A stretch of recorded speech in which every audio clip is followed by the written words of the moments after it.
மக்கள் எல்லாருக்கும் வணக்கம். எல்லாரும் ஒரு கேள்வி என்ன கேட்குறாங்க அப்படின்னா, சார் காட்டன் வேஸ்ட் மிஷின் வந்து நீங்கள் புதுசாக ஆட்டோமேட்டிக் டைப்பில் லான்ச் பண்ணிக்கிறீங்க. அது வந்து ஏற்கனவே மார்க்கெட்டில் கம்மி விலையில் கிடைக்குது. நான் ஏன் உங்ககிட்ட வந்து அதிக விலை கொடுத்து வாங்கணும் அப்படின்னு கேட்குறீங்க. ஸோ அந்த கேள்விக்கு என்ன பதில் அப்படின்னு இப்போ இந்த வீடியோவில் நான் சொல்ல போகிறேன். இதை பார்த்துட்டு நம்மக்கிட்ட மிஷின் எடுக்கலாமா வேண்டாமா அப்படிங்கிற முடிவை நீங்களே எடுத்துக்கங்க. Choice is yours. முதல்ல நீங்கள் வந்து இப்போ திருப்பூர், கோயம்புத்தூர் இந்த எல்லா பக்கமே வந்து காட்டன் வேஸ்ட் மிஷின் விற்கிறாங்க. செமி ஆட்டோமேட்டிக்கும் விற்கிறாங்க, ஆட்டோமேட்டிக்கும் விற்கிறாங்க. சரிங்களா? செமி ஆட்டோமேட்டிக் மார்க்கெட் உருவாக்குனதே நம்ம தான். இன்னைக்கு நம்ம மிஷினை காப்பி அடிச்சு எல்லாரும் வித்துட்டு இருக்காங்க. அது வேற விஷயம், விட்டுருங்க. சரிங்களா? ஒரு ப்ராடக்ட் வந்து நல்லதா இருந்தால் 4 பேர் காப்பி அடிச்சு வியாபாரம் பண்ண தான் செய்வாங்க. எல்லாரும் நல்லா இருக்கட்டும், சந்தோஷம், அது ஒன்றும் பிரச்சனை இல்லை. இதுல வந்து மற்றவங்க வித்துட்டு இருந்த காட்டன் வேஸ்ட் மிஷினை அப்படியே நம்ம விற்காம, அதாவது ஆட்டோமேட்டிக் டைப்பை வந்து அப்படியே நம்ம விற்காம மாடிஃபிகேஷன் பண்ணி நூலை தரமாக கொண்டு வந்துட்டு அதுக்கப்புறம் விற்கிறோம். இதுதான் வந்து மற்ற கம்பெனிகளுக்கு நம்மளுக்கு இருக்கிற வித்தியாசம். நம்ம கம்பெனி வந்து ஆர்என்டியில் இன்வெஸ்ட் பண்ணுது, ஆர்என்டியில் டைம் செலவு பண்ணுது. மற்ற நிறுவனங்கள் வந்து ஒரு மிஷினை விற்கிறாங்க அப்படின்னா அந்த மிஷினில் அவங்களுக்கு லாபம் இருக்குதுன்னு மட்டும்தான் பார்ப்பாங்க. அந்த மிஷினை வாங்கிட்டு போய் நூல் தயார் பண்ணி கொடுக்குறவங்களுக்கு லாபம் இருக்குதுன்னு அவங்க என்னைக்கு பார்க்க மாட்டாங்க. ஆனால் நம்ம நிறுவனம் எப்படி இல்லை, ஒரு மிஷினை விற்றா அதுலேருந்து நூல் தயாராகி நல்லா வருதா அப்படின்னு வந்து 100% கன்ஃபார்ம் பண்ணிட்டு தான் வந்து அந்த மிஷினையே நம்ம மார்க்கெட்டில் லான்ச் பண்ணுவோம். சரிங்களா? அதுக்குண்டான ஆதாரத்தையும் நம்ம வீடியோலேயே காமிச்சிடுவோம். சரிங்களா? நம்ம ஆட்டோமேட்டிக் லான்ச் பண்ணும்போதும் சரி, செமி ஆட்டோமேட்டிக் லான்ச் பண்ணும்போதும் சரி, வீடியோலேயே வந்து நம்ம ஆதாரத்தை காட்டிட்டு தான் உங்களுக்கு வியாபாரத்தை ஆரம்பித்தோம். ஸோ இன்னைக்கு வரைக்கும் அது வெற்றிகரமாக போயிட்டு இருக்குது. அதே மாதிரி தான் வந்து இப்போ ஆட்டோமேட்டிக் நம்ம பண்ணுறோம் அப்படின்னா அதுக்குண்டான ஆதாரத்தையும் நான் காமிச்சாச்சு. ஸோ வந்து மற்ற கம்பெனிகள் வந்து இந்த மாதிரிலாம் பண்ண மாட்டாங்க. நூலை ஓட்டி அதை எடுத்து உதறி எல்லாம் காட்ட மாட்டாங்க. நம்ம காட்டுற மாதிரி தரையை காமிச்சு கையில் இருக்கிற நூலை லைவாக உதறதெல்லாம் காமிச்சு காட்டினாங்கன்னா அவ்வளோதான், அவங்க வண்டவாளம் தண்டவாளம் ஏறிடும். அவங்க அந்த மாதிரிலாம் காட்ட மாட்டாங்க. ஆனால் நான் வந்து காட்டுறேன். சரிங்களா? எதாக இருந்தாலும் உண்மையை நேரடியாக வீடியோவிலே உங்களுக்கு காமிச்சிடுறேன். நீங்கள் நேரில் வரணும்னு தான் அவசியம் கிடையாது. சரிங்களா? வீடியோவில் என்ன பார்க்குறீங்களோ அதை தான் நேரில் வந்தாலும் நீங்கள் பார்ப்பீங்க. அதே மாதிரி வீடியோவில் என்ன பேசுகிறேன்னா அதை தான் நேரில் வந்தாலும் நான் பேசுவேன், மாற்றியெல்லாம் பேச மாட்டேன். ஸோ இந்த மாதிரி வந்து உண்மையாகவும் நேர்மையாகவும் நம்ம தொழில் பண்ணிட்டு இருக்கிறோம். ஸோ இந்த மாதிரி ஒரு நிறுவனத்தில் நீங்கள் வந்து ஜாயின் பண்ணீங்கன்னா தான் உங்களுக்கு பைபேக் கரெக்டாக நடக்கும். இல்லை மற்ற கம்பெனிகள் வந்து வீடியோவில் ஒன்று சொல்லுவாங்க, நேரில் போனால் வேற ஒன்று சொல்லுவாங்க. ஸோ அந்த மாதிரி இருக்கிற கம்பெனிக்கெல்லாம் போனீங்கன்னா வந்து நீங்கள் வந்து கண்டிப்பாக நஷ்டத்தை தான் சந்திப்பீங்க. அதே மாதிரி மற்ற கம்பெனிகள்லாம் நீங்கள் போகும்போது உங்களுக்கு சரியான ரெஸ்பான்ஸ் கிடைக்காது, உங்களை கரெக்டாக மதிக்க மாட்டாங்க, உங்களை ஒரு மதிப்பு மரியாதையோடு நடத்த மாட்டாங்க. சரிங்களா? என்னமோ அவன் பெரிய பில்கேட்ஸ் மாதிரியும் நீங்கள் வந்து பிச்சைக்கார மாதிரியும் உங்களுக்கு நடத்துவாங்க. நம்ம கம்பெனிக்கு வந்தீங்கன்னா யாரையும் நான் அந்த மாதிரி நடத்துறதே கிடையாது. நான் தான் ஓனர். நேரில் வந்தீங்கன்னா நீங்கள் என்ன தான் சந்திப்பீங்க. ஃபோன் பேசினாலும் நீங்கள் என்கிட்ட தான் பேசுகிறீங்க. சரிங்களா? நான் வந்து ஃபோன் பேசுகிறதுக்கோ அல்லது உங்களுக்கு வந்து மிஷினை பற்றி எக்ஸ்பிளைன் பண்ணுறப்போ, பிஸ்னஸ் பற்றி எக்ஸ்பிளைன் பண்ணுறப்போ வேறு ஆள் வைக்கல. நானே தான் எல்லாம் 4 நாள் நான் தான். அதிகபட்சம் என்னென்னா என்னோட ஒய்ஃப் பேசுவாங்க. ஸோ இந்த மாதிரி தான் வந்து எங்கள் பிஸ்னஸ் வந்து நடந்துட்டு இருக்குது. சரிங்களா? ஸோ நம்ம நிறுவனம் வந்து கிட்டத்தட்ட ஒரு 50 வருஷத்துக்கு என்ன பண்ணால் இந்த பிஸ்னஸில் வந்து நிலச்சிருக்க முடியுமோ அதுக்கான சோர்ஸு, அதுக்கான வேலைகள் எல்லாமே செஞ்சு வச்சுட்டு தான் இதுக்குள்ளே இறங்கியிருக்கிறேன்.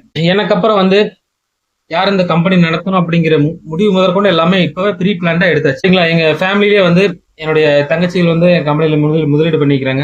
ஸோ இந்த மாதிரி வந்து எனக்கு அப்புறம் நான் இல்லைனாலும் அடுத்து வந்து யார் இந்த கம்பெனி நடத்துவா அப்படிங்கிற முடிவு முதற்கொண்டு எடுத்து நாங்கள் தெளிவாக தான் வந்து இந்த பிஸ்னஸை ரன் பண்ணி கொண்டு போயிட்டு இருக்கிறோம். ஏன்னா சில பேர் யோசிக்கலாம், சார் நீங்கள் இருக்கிறீங்க, இந்த பிஸ்னஸ் நடக்குது, நீங்கள் இல்லைன்னா இந்த பிஸ்னஸ் என்ன ஆகும் அப்படிங்கிற கேள்வி சில பேர் மனசுக்குள்ள வரலாம். இது வந்து எங்களுடைய ஃபேமிலி தலைமுறையாக இதை டேக் ஓவர் பண்ணி நடத்துகிற அளவுக்கு நாங்கள் வந்து பிளான் பண்ணிட்டோம். ஸோ அந்த மாதிரி வந்து ப்ரீ பிளான்டாக நாங்கள் நடத்திட்டு இருக்கிறோம். எங்களை நம்பி நீங்கள் உள்ளே வந்தீங்கன்னா உங்களுக்கு வந்து 100% லாஸ் வராது. லைஃப் லாங் நீங்கள் பிஸ்னஸ் பண்ணலாம். யார் வந்து நம்மளுக்கு ஃபோன் பண்ணி அக்ரிமெண்ட் வேணும்னு கேட்டால் எத்தனை வருஷத்துக்குன்னு வந்து நம்மளை கேட்பாங்க, சார் எத்தனை வருஷத்துக்கு நீங்கள் அக்ரிமெண்ட் பண்ணி தருவீங்க அப்படிம்பாங்க. நான் சொல்லுவேன் லைஃப் டைம் அப்படின்னு. அந்த வார்த்தை சொல்றதுக்கான அர்த்தம் இதுதான். ஏன்னா இது வந்து எங்கள் ஃபேமிலி ஸ்டேக்கிங் பிஸ்னஸாக இருக்குது. சரிங்களா? எங்களுடைய குடும்பம் இதை வந்து வழியாக நடத்த போகுது. அதனால தான் நாங்கள் உங்களுக்கு லைஃப் டைம் அக்ரிமெண்ட் கொடுக்கறதுக்கு கூட தயாராக இருக்கிறோம். ஸோ மற்றவங்கலாம் அப்படி கிடையாது. ஷார்ட் டைமில் பணத்தை சம்பாதிச்சுட்டு வேறு ஏதாவது ஒரு பிஸ்னஸ் மாறிடலாம் அப்படிங்கிற ஒரு மைண்ட் செட்டில் இருப்பாங்க. ஆனால் நாங்கள் அப்படி கிடையாது. தலைமுறையாக அந்த பிஸ்னஸ் நடத்தலாங்கிற முடிவு எடுத்தாச்சு. அந்த மாதிரி வந்து எதிர்காலத்தில், அதாவது ஒரு தொலைநோக்கு சிந்தனையோட நாங்கள் இந்த பிஸ்னஸை வந்து கொண்டு போயிட்டு இருக்கிறோம். நாங்கள் வந்து ஆரம்ப காலகட்டத்தில் கையால் பிரித்து தான் இந்த பனியன் துணி நூலாக மாற்றிட்டு இருந்தோம். அதுக்கப்புறம் வந்து செமி ஆட்டோமேட்டிக் லான்ச் பண்ணோம். இப்போ ஆட்டோமேட்டிக் லான்ச் பண்ணியிருக்கோம். எல்லாமே பார்த்தீங்கன்னா உங்களுக்கு தரத்தின் அடிப்படையில் தான். நூல் எவ்வளோ தரமாக இருக்குது அது பேஸ் பண்ணி தான் எங்கள் பிஸ்னஸ் நகர்ந்துட்டு இருக்குது. அதே சமயத்தில் நாங்கள் ஆரம்ப காலத்தில் ஆரம்பித்த அதே ஹேண்ட்மேட் அதையே பிடிச்சி தொங்காமல் அடுத்த டெக்னாலஜி என்னவோ அதை அடாப்ட் பண்ணிக்கிறோம். அடாப்ட் பண்ணுறது இல்லாமல் அதில் வர்ற அவுட்புட் ப்ராடக்ட்டும் குவாலிட்டியாக இருக்கணுங்கிறதுலையும் கண்ணு கருத்துமாக இருக்கும். ஸோ என்ன மாதிரி ஒரு லாங் விஷன் வச்சு ட்ராவல் பண்ணக்கூடிய ஒரு ஓனர்ஷிப் இருக்கிற கம்பெனியில் நீங்கள் வந்து இந்த பிஸ்னஸில் ஜாயின் பண்ணீங்கன்னா நீங்கள் சர்வைவ் ஆக முடியும். அதே மாதிரி வந்து ஒரு ஃபோன் பண்ணால் டக்குன்னு எடுக்கிறது, சரிங்களா? ஃபோன் வந்து ஒரு 2-3 செகண்ட் அடிச்ச உடனே ஃபோன் நாங்கள் எடுத்துருவோம். ஒன்று நான் எடுப்பேன், இல்லை ஒய்ஃப் எடுப்பாங்க, யாரோ ஒருத்தர் வந்து ஃபோன் அட்டன் பண்ணிடுவோம். அப்படி வந்து அட்டன் பண்ண முடியலனாலும் உங்களுக்கு திருப்பி கூப்பிட்டுருவோம். மற்ற கம்பெனிலாம் அப்படி கிடையாது. ஃபோன் பண்ணால் ரெஸ்பான்ஸ் பண்ண மாட்டாங்க, ஃபோன் எடுக்க மாட்டாங்க, யாரும் திருப்பியும் கூப்பிட மாட்டாங்க மிஸ் காலை பார்த்துட்டு. நம்மளால அப்படி கிடையாது. இப்போ சில சமயம் வீடியோலாம் ஹிட் ஆச்சுன்னா உங்களுக்கு ஃபோன் அடிச்சுட்டே இருக்கும். ஒரு ஃபோனை வச்சு பேசி வைக்கிறதுக்குள்ள திருப்பி 10 கால் வெயிட்டிங்கில் வரும், பேக் டு பேக்.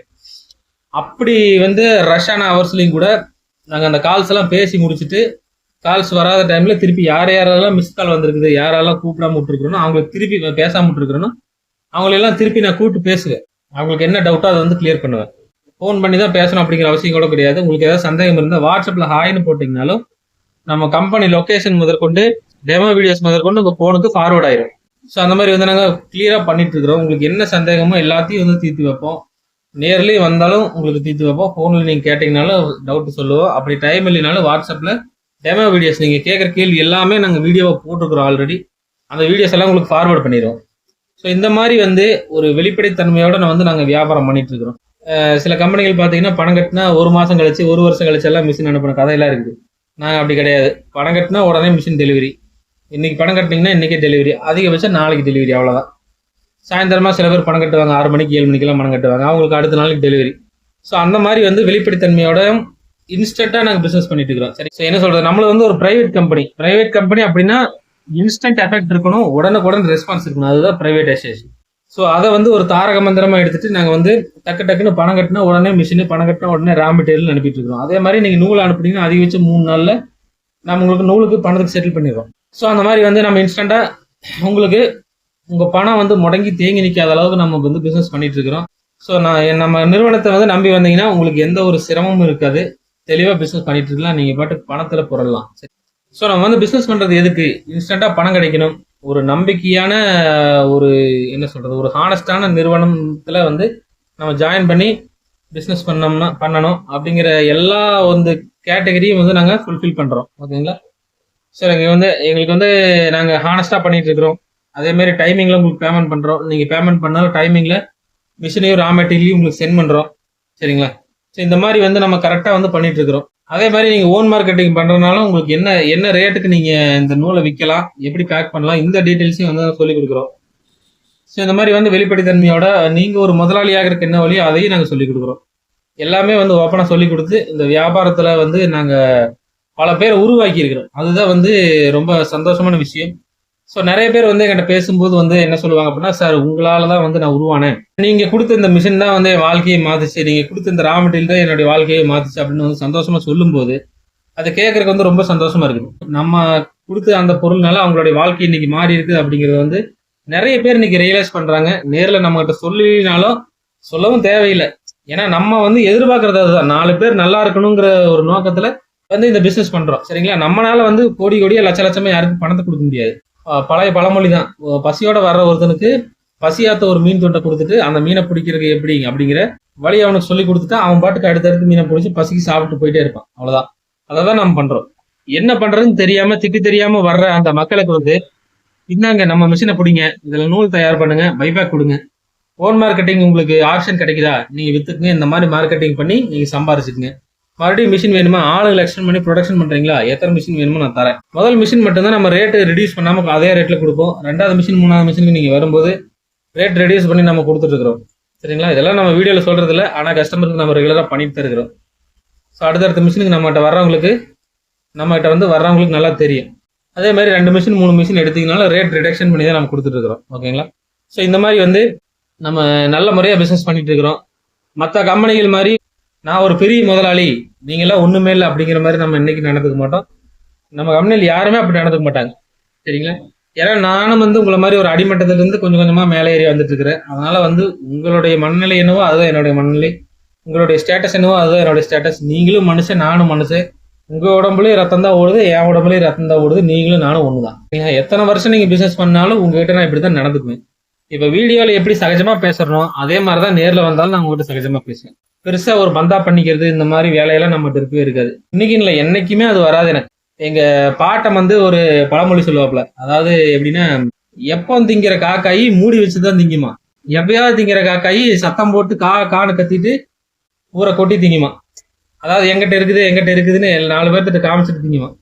ஸோ அப்படி பண்ணும்போது என்ன, மற்ற காக்காயும் வந்து எல்லாம் பிச்சு எடுத்துட்டு போயிடும். கடைசியில் இந்த சத்தம் போட்ட காக்காய்க்கு துளி தான் கிடைக்கும். அது வந்து மூடி வச்சு திங்கிற காக்காய்க்கு வயிறு நிறைய சாப்பிட்டு மீதியே எல்லாத்துக்கும் கூப்பிட்டு கொடுக்கும். ஸோ நம்மகிட்ட வந்து இந்த காக்காய் பழமொழி எதுக்கு அப்படின்னா, எங்க ஊர் ஸ்லாங்கில் காக்காய்ங்கிற காகம், ஓகேங்களா. ஸோ இந்த பழமொழி எதுக்கு அப்படின்னா, உங்ககிட்ட எவ்வளோ காசு இருந்தாலும் சரி, நீங்கள் எவ்வளோ ஒரு பிஸ்னஸ் மேனாக மாறினாலும் சரி, அல்லது நீங்கள் கோடீஸ்வரனா லட்சாதிபதி எப்படி மாறினாலும் சரி, இன்னைக்கு எப்படி இருக்கிறீங்களோ அப்படியே இருந்தால் தான் அது நிலைக்கும். ஸோ இதுதான் வந்து பழமொழி வந்து பெரியவங்க எதுக்கு சொல்லிக்கிறாங்கன்னா, எல்லாமே அவங்க அனுபவபூர்வமாக அனுபவிச்சதை தான் நம்மளுக்கு பழமொழியே சொல்கிறாங்க. அதனால் அதை கேட்டு நம்ம நடந்துக்கணும். என்றைக்குமே இருக்குதுன்னு ஆடாமல், இருந்தாலும் இல்லைனாலும் ஒரே மாதிரி இருக்கணும். அப்போ தான் வந்து மற்றவங்களுடைய கண்படாது. நான் வந்து நல்ல முறையாக முன்னேறி வரலாம். 4 பேருக்கு என்ன சொல்கிறது, ஒரு சாபத்தை வாங்கிக்க மாட்டோம். பணம் இருந்தாலும் இல்லாட்டி ஒரே மாதிரி இருக்கணும். அப்போதான் வந்து நம்மகிட்ட பணம் இருக்குதுன்னு தெரியாது, இல்லைன்னு தெரியாது. அப்படியே ஒரு கெத்தாக மெயின்டைன் பண்ணிட்டு போயிட்டே இருக்கலாம். ஸோ அதனால் வந்து நம்மளுடைய நிறுவனத்தை எல்லாரும் நம்பி வாங்க, நம்பி வந்து நம்மகிட்ட தொழில் பண்ணுங்க. கண்டிப்பாக உங்களுடைய வாழ்க்கையில் ஒரு மாற்றம் நிகழும். நீங்கள் லட்சக்கணக்கில் வந்து கடனாளியாக இருந்தாலும் நம்மளுடைய பிஸ்னஸை சிறப்பாக நீங்கள் பண்ணீங்கன்னா அந்த கடன்லாம் அடைஞ்சு நீங்கள் வந்து மென்மேலும் முன்னேறி வருவீங்க. ஸோ என்னுடைய வாழ்க்கையில் இந்த மாதிரி தான் நடந்தது. நான் வந்து பிஸ்னஸ் ஆரம்பிக்கிறதுக்கு முன்னாடி ஒரு 11,411 ரூபா இஎம்ஐ கூட கட்ட முடியாத ஒரு நிலைமையில் இருந்தேன். என்ன வேலைக்கு போகலான்னு யோசிச்சு மண்டையெல்லாம் வெடிச்சிருச்சு. ஏன்னா 11,411 ரூபா இஎம்ஐ மட்டும் கட்டணும், அதுக்கு போக சாப்பாட்டு செலவு, இதர செலவுகளுக்கு காசு வேணும். அப்படிங்கும்போது நீங்கள் எந்த வேலைக்கு போனீங்கனாலும் உங்களுக்கு அவ்வளோ இன்கம் வராது. இது நான் சொல்கிறது எப்போ பார்த்தீங்கன்னா 2020. இப்போ 6 வருஷம் ஓடி போச்சு. 6 வருஷத்துக்கு முன்னாடி இருந்த பொருளாதார சூழ்நிலை வேற, இப்போ இருக்கிற பொருளாதார சூழ்நிலை வேற. இன்னைக்கு வந்து ஒரு வேலைக்கு மினிமம் 15,000 ரூபா சம்பளம் அப்படின்னா, அன்னைக்கு வந்து ஒரு வேலைக்கு மினிமம் 10,000 தான் சம்பளம். அப்போ சம்பளத்தை விட 1,411 ரூபா எக்ஸ்ட்ரா இஎம்ஐ கட்டணும், அது போக குடும்ப செலவு தாட்டணும். இதெல்லாம் வந்து பண்ண முடியாமல் இருந்த சூழ்நிலையில பிஸ்னஸ் ஆரம்பிச்சு இன்னைக்கு நான் வந்து இஎம்ஐ மட்டும் மாதம் 50,000 ரூபா கட்டுறேன். அது போக என்னுடைய குடும்ப செலவுகள், போக்குவரத்து செலவுகள், பிஸ்னஸ் எக்ஸ்பென்ஷன் எல்லாமே நான் செஞ்சுட்டு தான் இருக்கிறேன். ஸோ இதெல்லாம் எப்படி என்னால் பண்ண முடியுது அப்படின்னா, பிஸ்னஸ் ஆரம்பிச்சாதான் பண்ண முடியும். சரிங்களா, வேலைக்கு போனீங்கன்னா நீங்க சத்தியமா பண்ண முடியாது. வேணா யாரோ ஒருத்தர் பண்ணலாம். யாருன்னா ஐடி கம்பெனியில் இருக்கிறவங்க பண்ணலாம். ஸ்டார்டிங் சேலரியே உங்களுக்கு வந்து 50,000 வந்துடும். போக போக அது கிட்டத்தட்ட 1 லட்சம் போகும். அதை வந்து ஐடி ஃபீல்டு இருக்கிறவங்க மட்டும் தான் அது சூட் ஆகும். இது யாருக்குமே வந்து அதிகபட்சம் 30,000க்கு மேல சம்பளம் கிடையாது இன்னைக்கு. அதுக்கு மேல வந்து நீங்க சம்பாதிக்கணும், ஒரு பெரிய லெவலுக்கு வரணும் அப்படின்னா கண்டிப்பா நீங்க சூஸ் பண்ண வேண்டியது பிசினஸ் தான். அதுவும் இந்த எஃப்எம்சிஜி பிசினஸை வந்து நீங்க சூஸ் பண்ணீங்கன்னா நீங்க நல்லா முன்னேறி வரலாம். நீங்களும் கண்டிப்பா வாழ்க்கையில ஒரு பணக்காரன் ஆகலாம். அப்படிங்கிறதோட இந்த வீடியோவை முடிச்சுக்கிறேன். எல்லாரும் நமது நிறுவனத்தை நம்பி வாங்க, சந்தோஷமா போங்க. நன்றி, வணக்கம்.